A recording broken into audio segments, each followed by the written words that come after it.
Hello, hello. Yeah. They brought us on first to wake your ass up, all right? Yeah, come on. Let's start with some push-ups. All right, well, we focused a lot on Devil's Rejects and House of a Thousand Corpses, so we're going to go a little different route with you guys today. We're going to talk about some other things that you guys done, and then perhaps the audience might have a question or two about that. So with that being said, Bill, let's talk about how you were cast as Chop Top. Okay, first of all, what is all this white shit outside? Yeah, I grew up in Barrington, so I know it very well. But now I live in Los Angeles, so I am a weather tourist. So I get to see it, enjoy it, throw it at people, and then get on the plane. So thank you for that, God. Well, let's see. I was freaked out by Texas Chainsaw Massacre when I first saw it back in '76 in Boston, on the tail end of a double bill with Enter the Dragon. So everybody was kind of in that mood, and then all of a sudden this crazy movie came on. And it freaked me out so much. I don't know why. I just really got to me, and freaked me out so much that I figured the best way to get over it was to see it a bunch of times. And back then, in the '70s, that was even before VHS. So I don't think. So I had to go see it in theaters, and so I kept watching Texas Chainsaw, figuring that I would become so familiar that I wouldn't be scared by it. But it just kind of got, pounded it deeper in me. And finally, I was working on a ranch in Wyoming, and I was working next to a crazy kid who ate a lot of sugar. He would, drink Mellow Yellow and have Frosted Flakes and popsicles, and he would go in under the hot sun and the hard work. He would go into what I call sugar delirium. He would just start spouting a bunch of crazy shit, singing songs from the radio, doing character voices, cartoon, just blather, and I would kind of turn a deaf ear to him and do my work. And one day he was just going, I'm Captain Crunch, and doing his crazy shit. And all of a sudden he said, Texas Chainsaw Manicure. And I just stopped. I went, wow. Well, that stuck in my head, and I went back to the bunkhouse and I wrote up like a 5-minute scenario. Woman goes to a beauty parlor, gets her hair done. Gets under the dryer and it's a manicure. And this Leatherface in the back. Give her the manicure. And I went back to New York City where I was living at the time. I got some friends together. We rented a place called Sonia's Hair Fashions on Staten Island. And one Sunday afternoon we descended on the place and we shot the Texas Chainsaw Manicure. And, woman goes in, gets her hair done, Leatherface comes out, starts sewing her fingers, and she freaks out and screams, of course, and passes out. And then when she comes to, they come, wake up, and she goes, and she's got a fabulous manicure. And so she's very happy about it. So she comes outside of the beauty parlor to her husband waiting in the pickup truck, played by me. And she says, look, honey, I got the best manicure ever. And so I pick up a piece of head cheese. I know this is a long story, but the coffee's kicking in. Anyway, I pick up this piece of head cheese and I go, hey, honey, that's great. We should celebrate with some head cheese. And actually, in one take, I actually licked the head cheese, which was not advisable. And long story, even longer, a friend of mine, this was on VHS. I showed it to a friend of mine who happened to be a screenwriter in LA who had an office across the hall from Tobe Hooper, who directed the original Texas Massacre. And my friend walked in this little 5-minute tape and he showed Tobe. Tobe later told me that he called in his producing partner. Tobe was working on Poltergeist at the time. And he called in his producing partner, a guy named Steven Spielberg, I think. And they both watched it, and they loved the manicure, and they especially loved my cameo as the hitchhiker from the original. And 2 years after that, that was '84, and in 1986, I got a call saying, we want you to play Chop Top in Chainsaw 2. And I never auditioned. I didn't even know about it, but thanks to doing the manicure, I got the job as Chop Top, and it changed my life. I guess what I bring from that is to say, do it. Put it up on YouTube. Do whatever you can. You never know, because if you don't do it, that's the one way to guarantee that you stay in the same place. Dog will hunt. So Sid, in Spider Baby,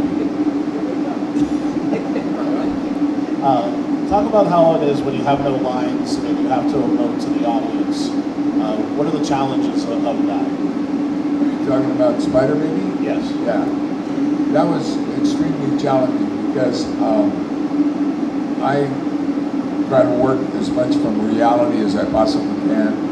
And the thing is, within each and every person is every personality type. You just have to find that type inside yourself and bring it out. Okay? You got to put the subbitch away at the end of the day, or else bad shit can happen. But there was no Ralph's personality type anywhere. Okay, so I had to basically just create this moronic, half man, half animal guy, and I didn't know that much about the thing, but I'd worked with Jackie before, and he wanted me to do this, and he said, come by the office, and I want you to meet the producers, and we'll just kind of play around a little bit and see what happens, okay? So I went. I was doing all kinds of weird shit. I was playing with my toes and sucking my thumb and just drooling and doing all kinds of weird shit. And when I got through, the producers were looking at one another like, oh my God, what did we just get into, okay? And, but we pulled the thing off. Lon Chaney, for the first 2 days I couldn't even speak to him because I was totally in awe.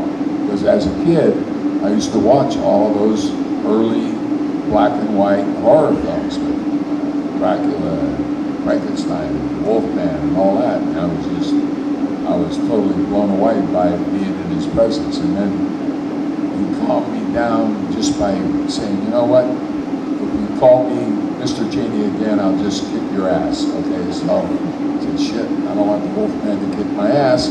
So, he became Lon, I was Sid. We got along great together, and he actually became my mentor. And he gave me the best piece of advice that anybody ever gave me in my whole life. He said, don't do what I did and fuck things up. He said, be as nice and kind as you can to everyone you meet on your way up, because you're going to meet them again on your way down, and you're going to meet a friend. Okay? And that's true. I don't care what kind of work you do. All right? There's going to come a time that you're going to need a friend, and that guy that you were nice to, kind to, is going to help you out. And I've been through that cycle at least a half a dozen times in my life. Okay? So that was great advice. And then just doing the job was so much fun because I could just goof and do anything, and it's like, well, yeah, okay, that's the character. So Bill, let's talk a little Army of Darkness. Talk about some of the makeup process you went through and working on that film. Army of Darkness, yes. I was a big fan of Sam Raimi when Chainsaw 2 came out. Right after Chainsaw 2 came out in 1986, Evil Dead 2 came out. I remember watching it with my then pregnant girlfriend in Los Angeles at the Chinese Theater, big screen, and I was so in love with Bruce Campbell in Evil Dead 2 that I ended up writing a letter to the director, Sam Raimi, and I just said, look, I played Chop Top in Chainsaw 2, I'm a big fan of Evil Dead 2, I'd love to work with you. And I got a letter back from him back in the days of, there was a thing called mail where you actually write something and put a stamp on it. I don't remember. But anyway, so Sam wrote me back and he said, well, I'd love to get together with you. So we met at a great old watering hole in LA called Musso and Frank's. And it was a mutual admiration. He loved Chop Top, I loved Evil Dead 2. And so he ended up casting me as the new captain of the Army of the Dead in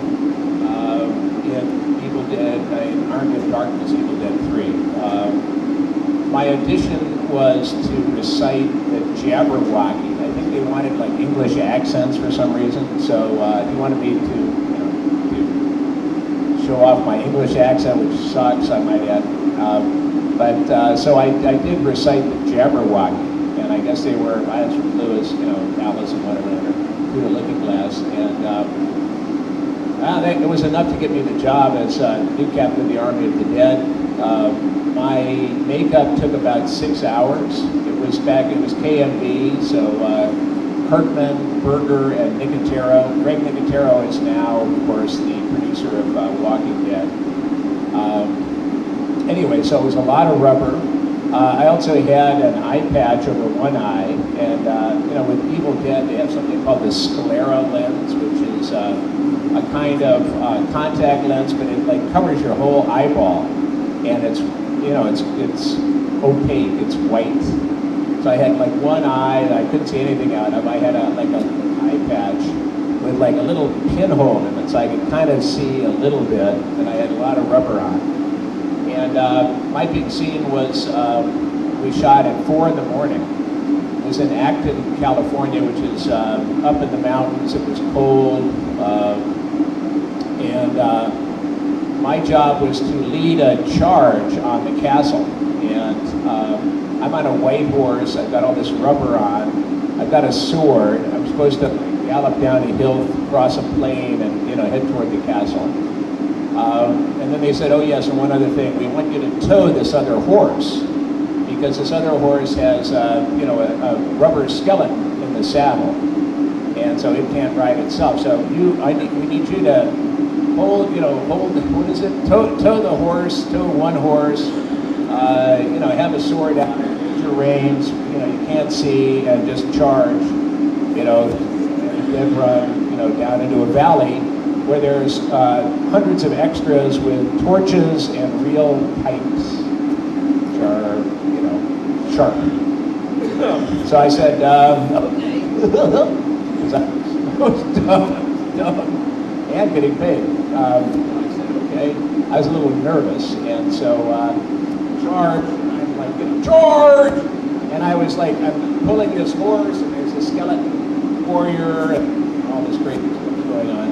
And we go through all of the swords and the torches, and we make it. I stayed on the horse, I should say, and very, very grateful. I think I said a little prayer, thank you. And then, of course, there's Sam Raimi is on a camera crane wearing a French beret. He's got like a little megaphone. He goes, okay, my skeleton warriors, my lovely undead, now we'll try it again. So I was like, So we went back and reset, and then did the same thing again with this massive charge. Stayed in the saddle. I was thinking, oh, thank God I made it. Well, then we did a third take. Okay, reset. So back up, and then we did the third charge. On the third charge, somebody fell off one of the horses, and I think they broke their back. So they're lying, they're lying on the ground. We're all like around. We went back to our original position. There's this poor guy lying on the ground with a back injury, I guess, spine, and then the first vehicle that shows up for this guy is a crew van. They go, no, not a crew van. We need an ambulance. So then they waved off the crew van. The second vehicle that shows up is a police car. No, not a police car. We need an ambulance. Here's this poor son of a bitch lying there, probably with a severed spine. I don't know what happened to him, but anyway. So then the third vehicle that shows up is a fire truck. It's like, no, we need an ambulance. So finally, after about 30 minutes, shows up. So then we reset, and they cart the guy off. God knows he's walking today. I hope he is. But anyway, then we reset, and we did one more charge. And I was thinking, okay, now I'm going to die. I just know it. I'm going to die. Good for the TV extras. But then, I made it. And I remember riding under the camera crane. There's Sam up there with his little beret and his megaphone. And he looked down at me, and I looked up and I said, hey, I act too! And that was, didn't give me a lot of brownie points, but, it was a great movie. I recommend a lot of parents like to, they want to get their kids started on horror films, and they don't want to freak them out too young. I always recommend Army of Darkness. It's a great great starter film for your young horror hopefuls. Yeah. So Sid, if you could, let's talk about your work with Pam Grier. That's not work. No, not at all. Let's talk about some of the experiences you had working with her back in the 70s.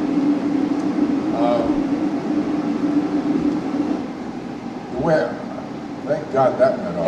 Yeah, there's some logic there. Okay. So, snow. I'm a California guy. I got 2 words for snow. Fuck snow. So I was actually supposed to do a picture in Italy, spaghetti western, and this was when Clint Eastwood decided that he had it with spaghetti westerns and he wasn't going to do anymore. And so Lee Van Cleef was basically going to take over his role, and I was going to take over Van Cleef's role. And the Italian director got a little nervous because he didn't have an actor that he could reach out and touch. Van Cleef was already living in Italy. And so he just said, I just basically got fired because I wasn't there. So I'm trying to process that through my thick skull. And I got a call from Jack Hill.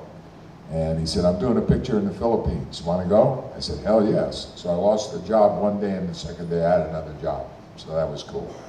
And so he starts talking to me about this girl that he hired, and she's absolutely amazing, and she's beautiful, and she's got charisma, and she's smart.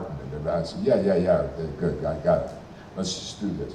So I wind up in the Philippines, which was an experience in and of itself, because back then, 1969, Philippine Airlines was basically, all of their airplanes were old converted DC-7s, which were, Air Force transport planes from the Second World War. So it was like a 14-hour flight, and the stewardess was about as big as this couch, and she would waddle up and down the aisle with a tray full of hard candy. And that was what you got, okay? So, and we see the sunrise. And I was like, okay, well, this is cool. And then we start to descend to go into Manila, and we lost the sun. And we landed in Manila, and we got the sunrise. So in one day, I got to see 2 sunrises. I said, this is going to be a good job. And so I get on the set, and I get introduced to Pam, and she was everything that Jack said she was, okay? And people get ideas about how people get together and bond, and then finally, they're together and they do sexy things, and so, but they're friends and all that stuff. I got introduced to Pam. Hi, Sid, this is Pam, Sid, and the very first scene that we shot was, she was in jail, and she's trying to get me, who delivers food to the prison, get me to help them escape from prison. And to do that, she grabbed my hand through the bars and shoved it up her crotch. That's 5 minutes after we met, okay? And then we broke for lunch. And the lunchroom was silent. There was sexual tension through the whole room. Everybody just sat there eating, nobody talked, okay, and it was all over, and we got back, and then we do the same way. I put my hands up her fucking dress and start playing with her boobs. So we became friends instantly.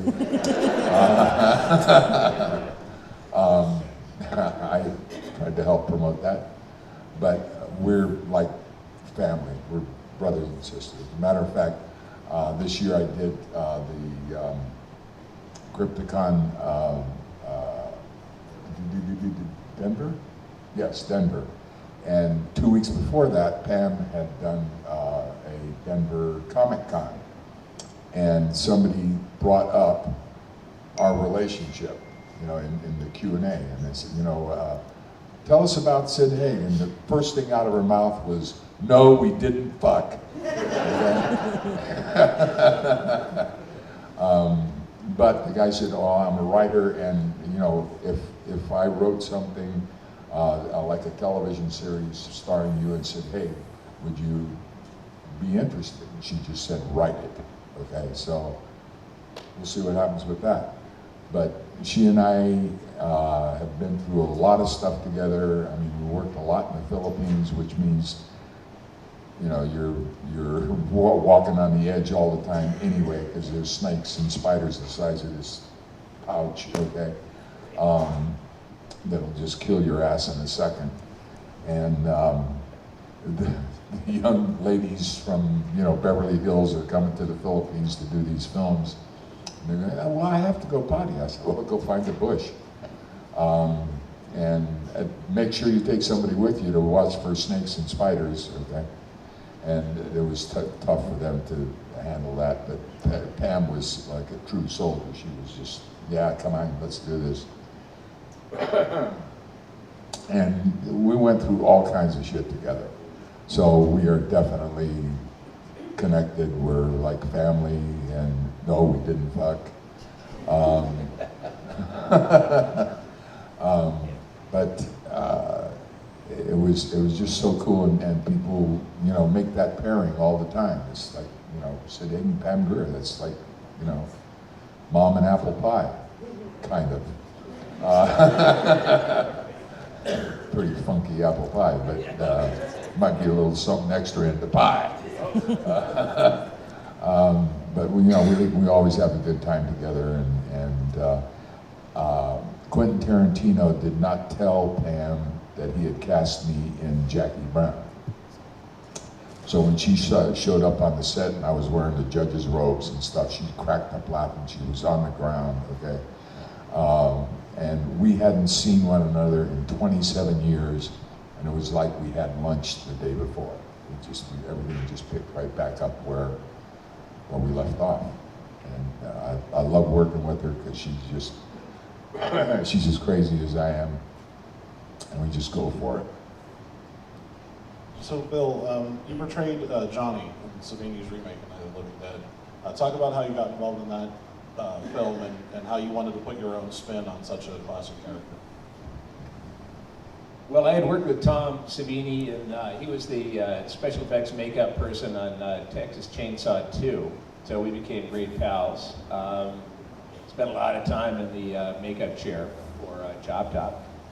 And Tom got the nod from George Romero to direct the color remake of Night of the Living Dead. I think it was 90 or 91, whatever it was.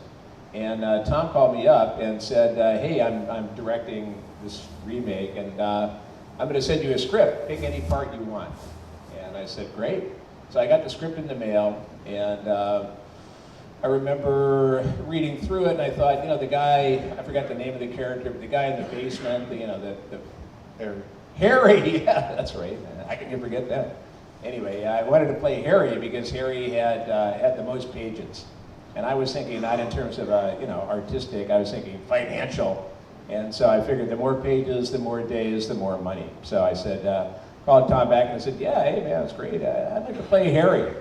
And he said, well, pick any character, just make sure it's Johnny. I was like, So I said, okay. So the first thing I needed to do is to get get a good Boris Karloff accent for They're Coming to Get You, Barbara. And so I ended up going out and renting this old thing called a VHS. I know, it's like weird how quickly technology has outstripped me, but I rented a VHS of a movie called Die, Monster, Die. And old H.P. Lovecraft, and it's got, I think, Nick Adams, the rebel, is in it. And, you know, it's one of Boris Karloff's later movies.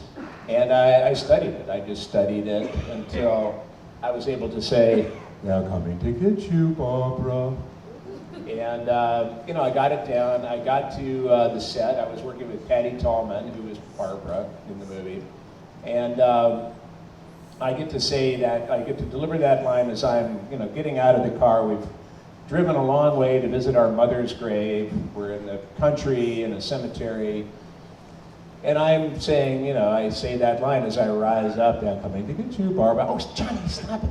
And then we had a long walk from the car to our mother's grave, and there was nothing scripted. So I ended up ad-libbing a line just to kind of pester her, which is, "They're horny, Barbara. They've been dead a long time."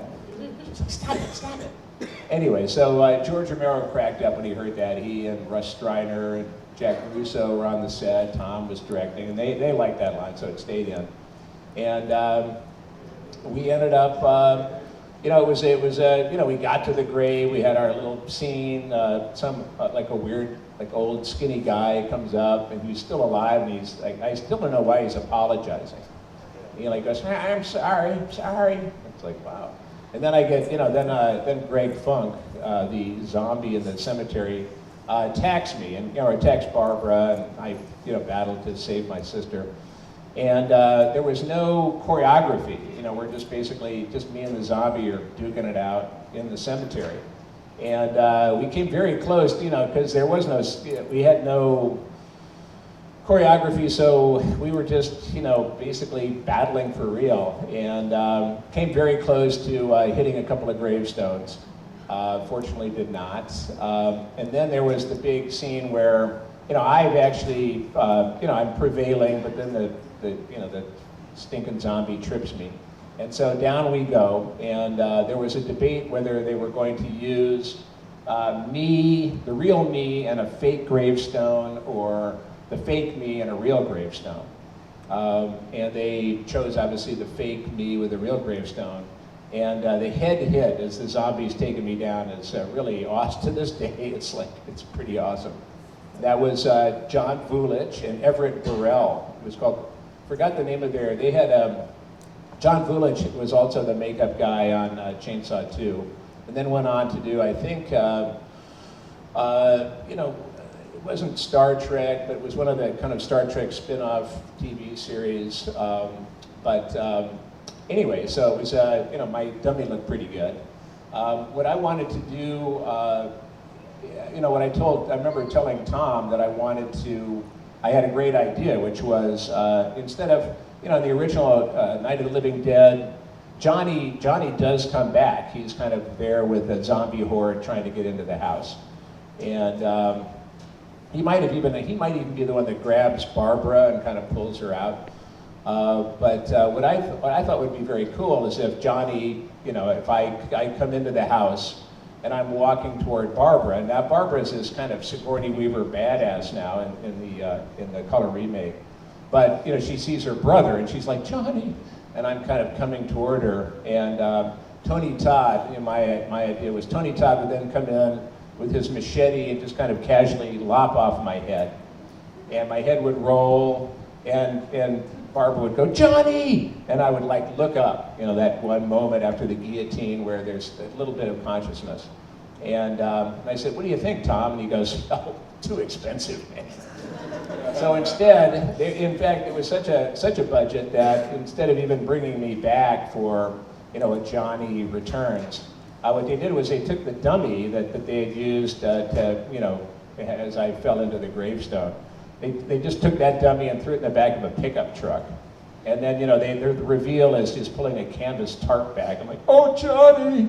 And I was back in LA. So, there was no snow. There was no snow. Well, that was actually Earth Day. I remember we were shooting an Earth Day in Washington, PA. So I did not get my wish to, have that elaborate and expensive scene.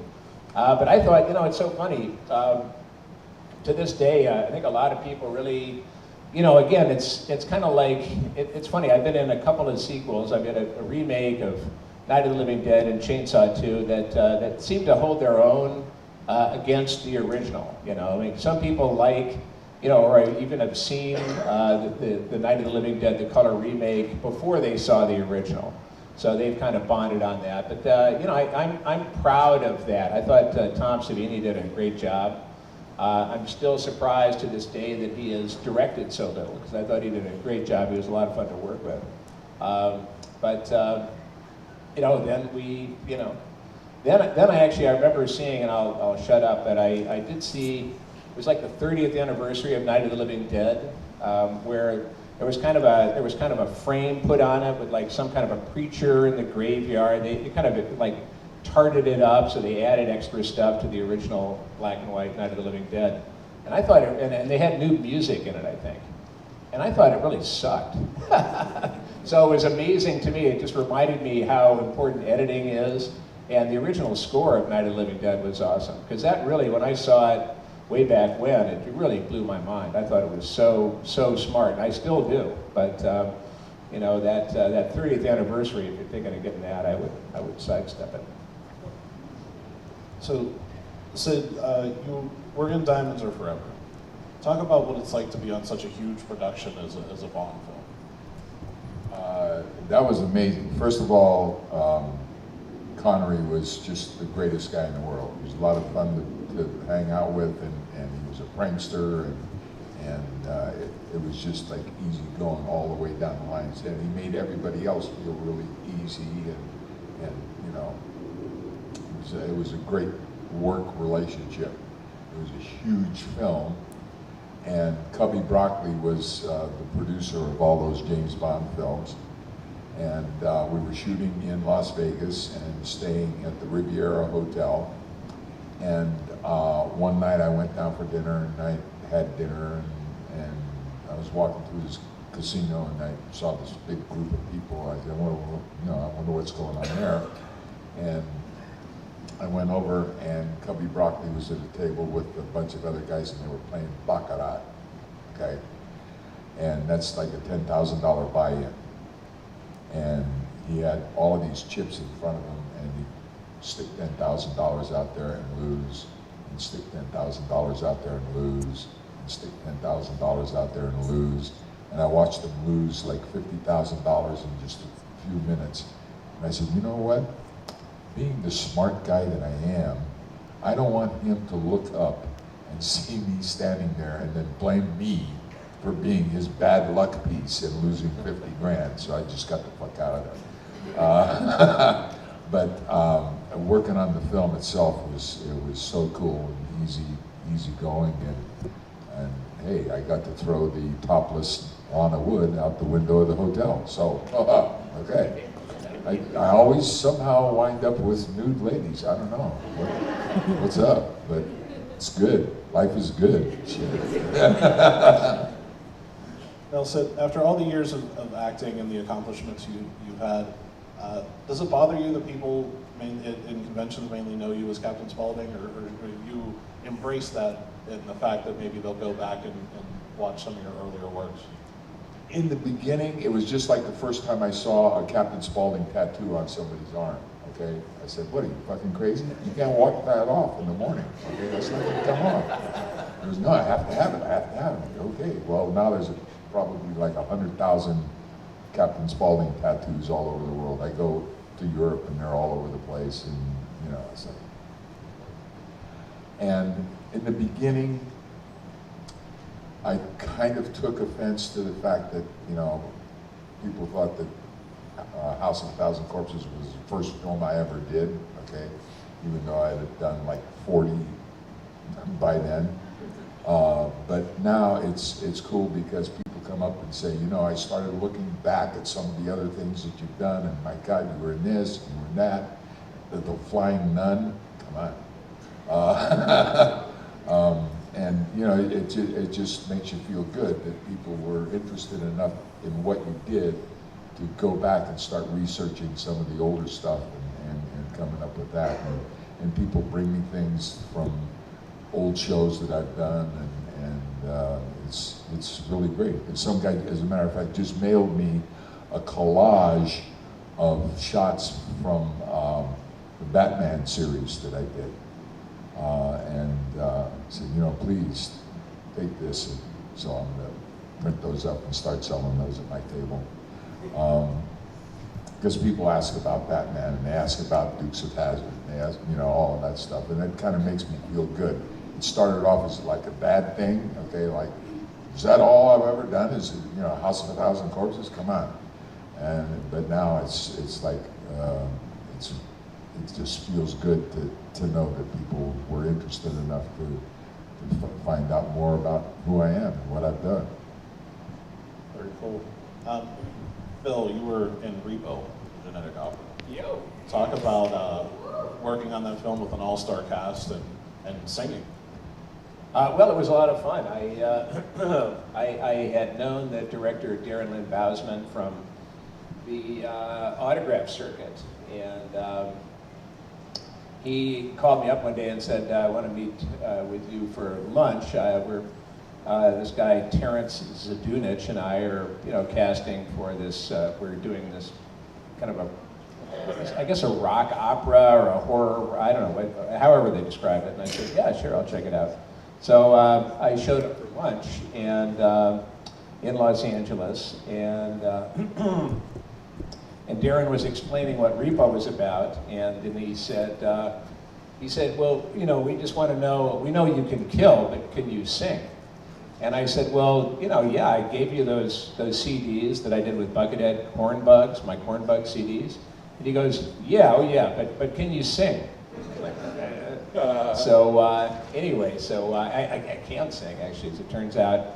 For many years, I've been taking singing lessons. Every Wednesday, 12:30 in the Valley in LA, I take a singing lesson. So anyway, so he said, well, in order to hire you for Repo, we need to audition your singing voice. And I went, okay. So he gave me a couple of songs to prepare. One of them was Night Surgeon, I think. And so I took it to my singing teacher and we worked on it. And so, you work on a song basically not only to sing the right notes, but also to kind of give it some dramatic build and all that kind of stuff. So I was pretty prepared, and I went to the studio where they were holding the Repo auditions. And it was, it was a little scary. I was nervous, and I went into the control room, and they were looking at, the person, prior to me was actually one of the Pussycat Dolls. And she was in the, whoa, something is dripping on me here. But she was in the studio, she was at the mic, and she was like, she was like into it. She was like, yeah, and she was doing this Vegas thing, and big voice, and big stuff, and I'm thinking, I am fucked.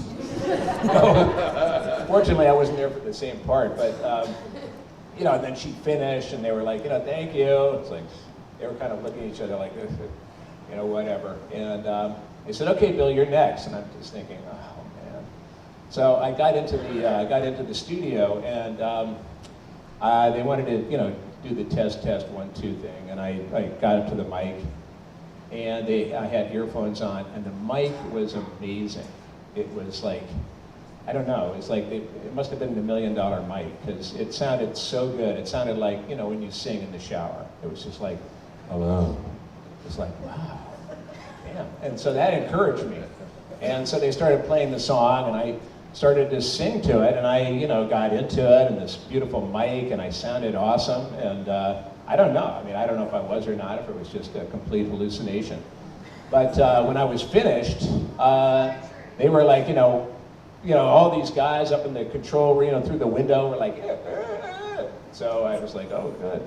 And, I always know in a situation like that, when everybody's like really excited, get the fuck out of there. Just go, okay, thank you, and run. Don't mess it up by standing around and, having a rap. So I got the hell out of there and ended up getting the job. I was offered actually both Luigi or Pavi. And again, thanks to, jobs like Army of Darkness, I knew that Pavi meant an extra 4 or 5 hours in the chair every day. So that actually was, one of the reasons that I said, I think I'll go with Luigi. How much makeup does he have? Oh, he doesn't have any makeup. Okay, I'll take Luigi. So that's how I ended up choosing. And then of course, thank God, because I thought Ogre from Skinny Puppy Kevin was so amazing as Pavi. He was really born to play that role. And we ended up, it was weird because we also ended up recording all of the music, i.e., the whole thing we recorded before we went up. We recorded that in North Hollywood, outside of LA, before we went up to Toronto and actually shot the movie. And I was a little worried because I had never, a lot of what I do is very intuitive and improvisational. Like I'm good when I'm on the scene and I'm, in the scene, and stuff comes to me in the moment. It's like Sid, we're kind of intuitive. Is that intuitive? And so I was a little worried because we were recording everything we were saying. We sang, so all of that was recorded, including the emotion behind the phrasing and everything. It was all recorded long before we actually got on stage. And I was a little worried that might somehow, change the performance. But under the direction of Darren Bousman, for whom this was a total, passion, love of labor of love, we ended up, it ended up being very, very cool. I mean, they were so smart about, what kind of emotions each song and each line was, filled with. That when we got up and actually, acted out this stuff, while basically voicing, our parts, it all worked just great. I loved working with Sarah Brightman. She's a goth, who knew? She's amazing singing talent. One of the things I do, Paul Sorvino was wonderful, Anthony Stewart Head, Alexa Vega, everybody in it was just a lot of fun to work with. And I really have to call out Paris Hilton, because a lot of people, I think, when Repo first came out, they just saw Paris Hilton's in it, and they just said, yeah, it's got to be a piece of crap. And Paris Hilton was actually pretty awesome. I love Paris, and I thought she really showed up and did a great job. She was a trooper. She was a good, good castmate. I love Paris. So for all of you Paris haters out there, I mean, please, keep hating, but in Repo at least, in Repo, Paris Hilton kicked some butt, and I thought she did a great job. Plus the fact, if you don't have any haters, you don't have a career. You gotta have haters out there. Yeah. That's deep, man. The thing is, I did a panel with Bird. What was the producer's name? Bert Gordon? Bert Backrack? Bert Gordon? Bird. His last name was Bird. Oh, yeah, that guy. Yeah.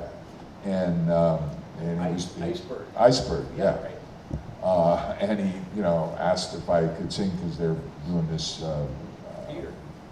Peterborough, yeah.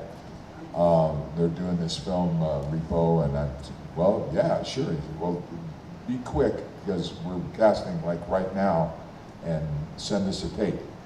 Well, the only tape I had was this blues song that I did. I didn't know it was totally wrong for the film. Yeah, thanks a lot, Sid, bye.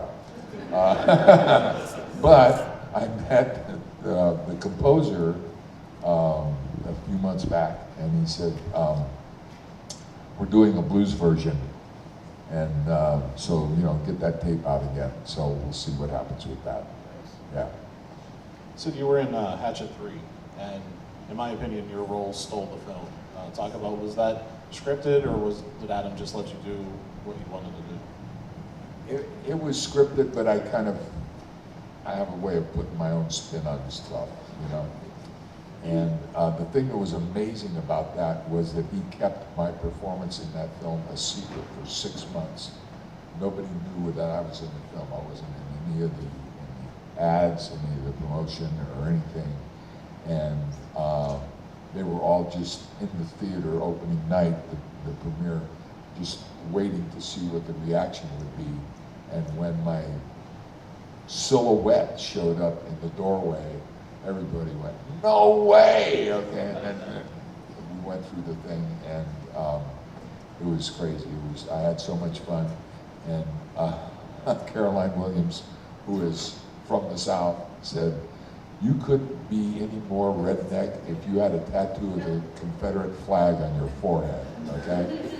And the thing that was amazing was the guy that played the deputy sheriff, okay, Dookie, Robert Dookie Jr.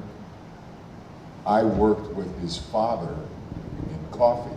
He was the guy that played King George the Pimp, okay, who I drugged through the streets of Los Angeles by his neck.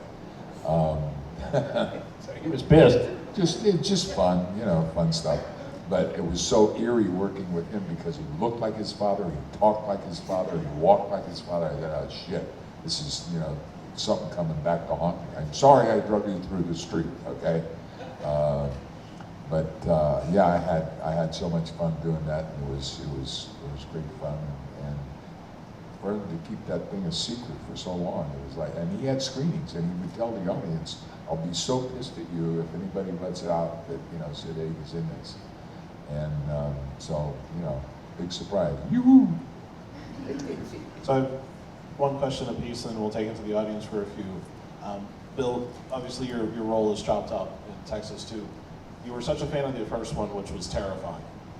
The second one added a little bit more of a comedy element. What were your thoughts on that, going from being such a fan of TCM to a little bit more easier on people for TCM 2? Well, it was weird. When I first met Toby Hooper when I was down in Austin, Texas. I had been hired again on the virtue of the Texas Chainsaw Manicure, and I went down to Austin, and I presented myself to Tom Savini and his bunch in what we called the House of Pain. That was the makeup department, and they immediately shaved my head, gave me a head mold to get a copy of my head. They also gave me a body mold so that they could make the Muppet, that kind of that dead body that I carry around. That's actually the hitchhiker from the original Chainsaw, my brother. And anyway, when I was still full of, now I was full of not only the misgivings and the fear of from Texas Chainsaw Massacre, but also this was a big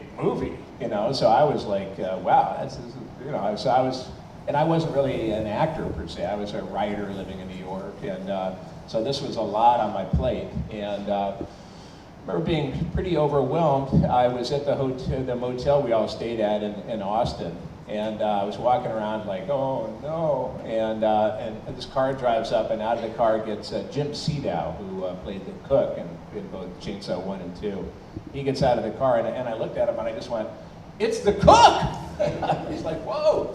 And he goes, hey, how you doing?" And he had so many dirty jokes. He was really like a dirty old man kind of guy, but very funny, lovable, and married, kids, the whole deal. But he had a lot of funny jokes. And anyway, when I saw him, it was like, wow, and like all of a sudden something shifted in me. Like instead of being afraid, it was like, wow, I'm on the other side now. They say if you can't, beat them, join them.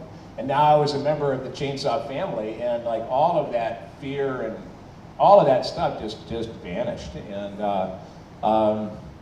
I do remember meeting Toby Hooper. I was in Tom Savini's chair, and they worked on me, and they made me up as Chop Top. And I had not met Toby Hooper before. And in walks Toby Hooper into the makeup department.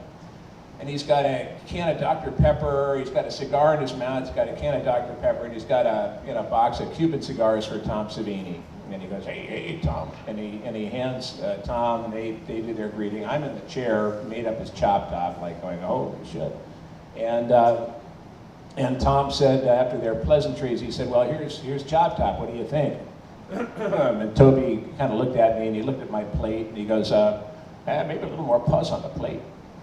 And Tom said, clear or amber?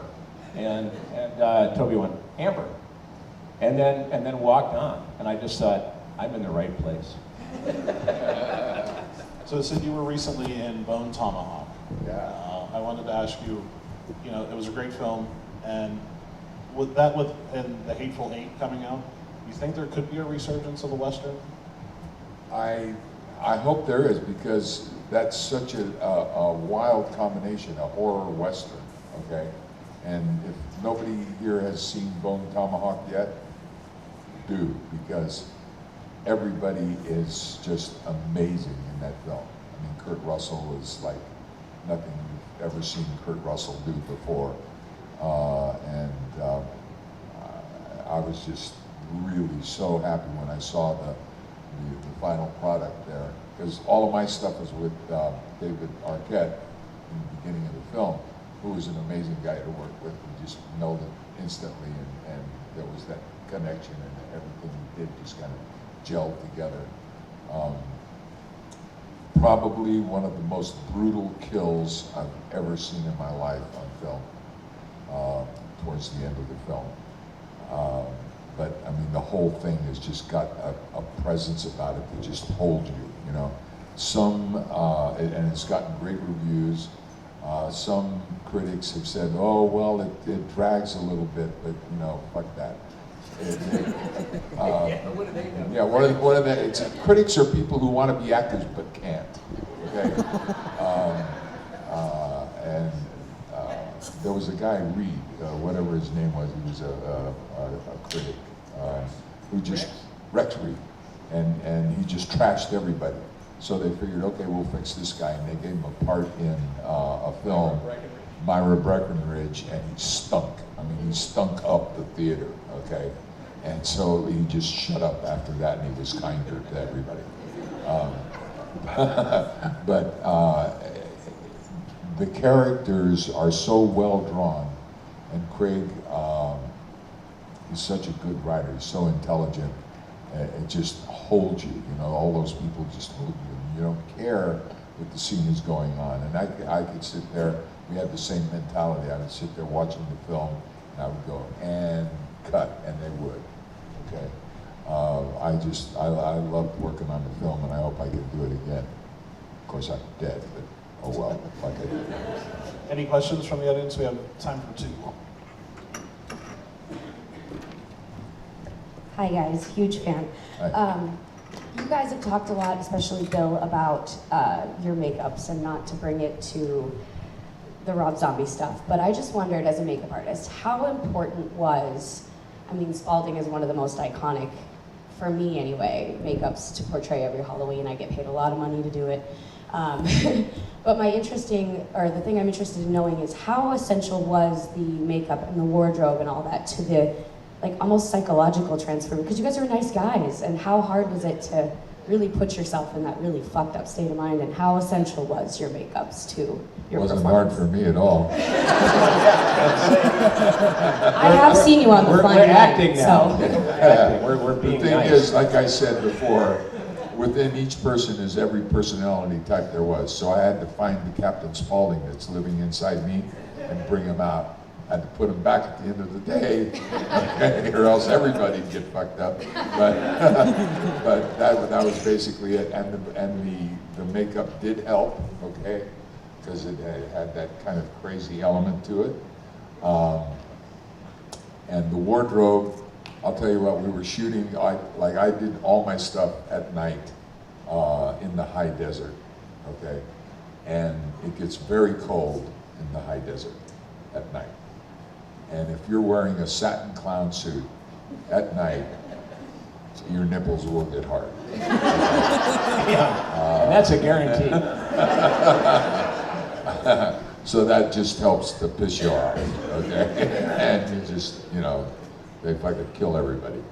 But yeah, it helps when you look in the mirror and you say, oh yeah, okay, there I am, I got it, okay, yeah.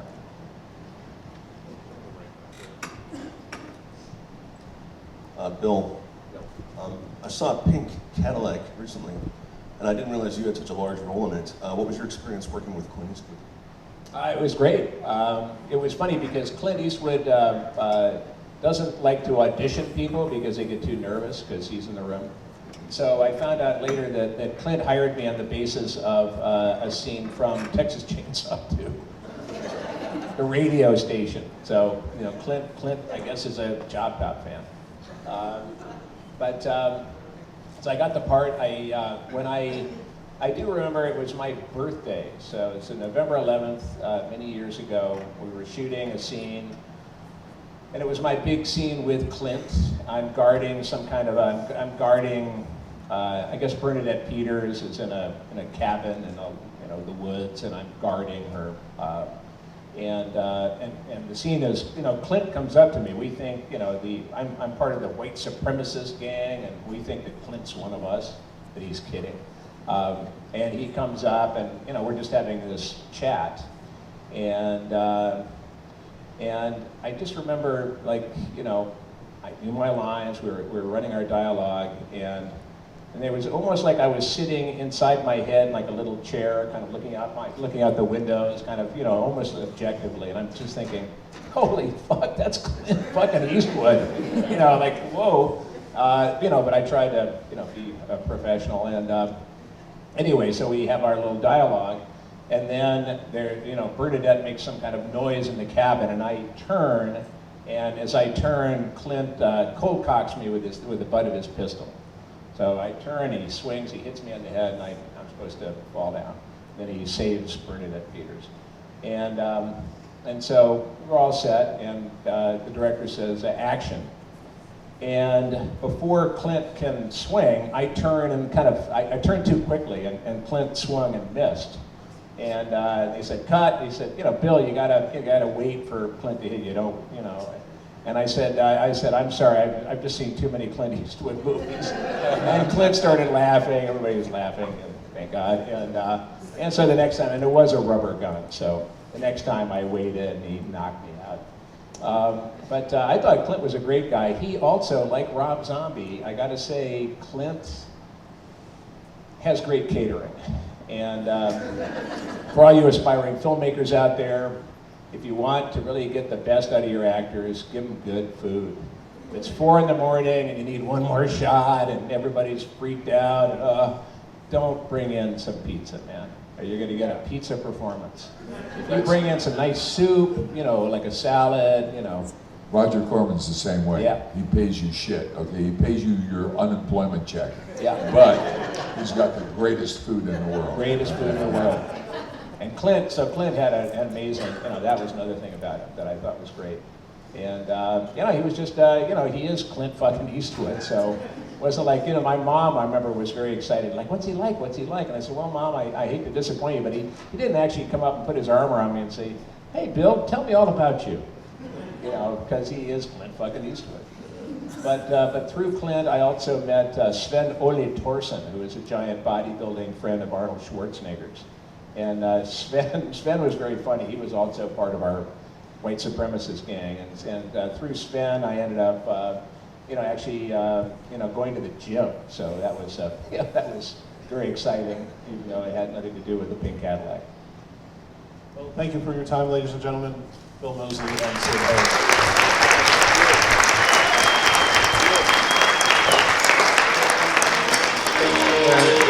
Let me just add one thing. If it wasn't for you guys, we wouldn't be sitting up here. That's right. Okay? You make it all happen. If it wasn't for you, we'd be out there shoveling snow. So Yeah. And once again, let me tell you, fuck snow. All right, ladies and gentlemen,